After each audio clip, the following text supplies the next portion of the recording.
எனக்கு அருமையான தேவ ஜனமே, நீதிமொழி 1:7 சொல்லப்பட்டிருக்குது, கர்த்தருக்கு பயப்படுதலே ஞானத்தின் ஆரம்பம்.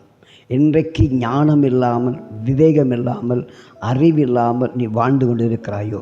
எவ்வளோ முயற்சி எடுத்தால் எனக்கு ஞானம் இல்லையே, அது எல்லாம் ஒரு குறைவோடு காணப்படுன்னு சொல்லி ஒருவேளை படிப்பில் ஞானம் இல்லாமல் இருக்கலாம், உன்னுடைய தொழிலில் ஞானம் இல்லாமல் இருக்கலாம், உன்னுடைய வியாபாரத்தில் ஞானம் இல்லாமல் இருக்கலாம், உன்னுடைய வாழ்க்கை உன்னுடைய கடையில் நடப்பிக்கிற கிரியில் உன் கரத்தின் கீழே ஞானம் இல்லாமல் பல வீணாய் விரயமாய் கொண்டிருக்கலாம். வேதம் சொல்லுகிறது, நீ ஆண்டவருக்கு பயப்படுவேனால், உன்னை உருவாக்கின உன்னை உள்ளங்கையில் வயந்திருக்கிற அந்த ஆண்டவருக்கு பயந்து நீ காணப்படுவாயினால் தேவன் அனந்த ஞானத்தை நிரப்பி நீ செய்கிற எல்லாவற்றிலும் ஞானம் வெளிப்படும்படியாய் அநேகர் உன்னை ஆசீர்வதிக்கத்தக்கதாக ஆசீர்வாதம் இருக்கத்தக்கதான கரத்திற்கு உறுதிப்படுத்த வல்லமுள்ள தேவனாக இருக்கிறார். கர்த்தருக்கே மகிமை உண்டாவதாக.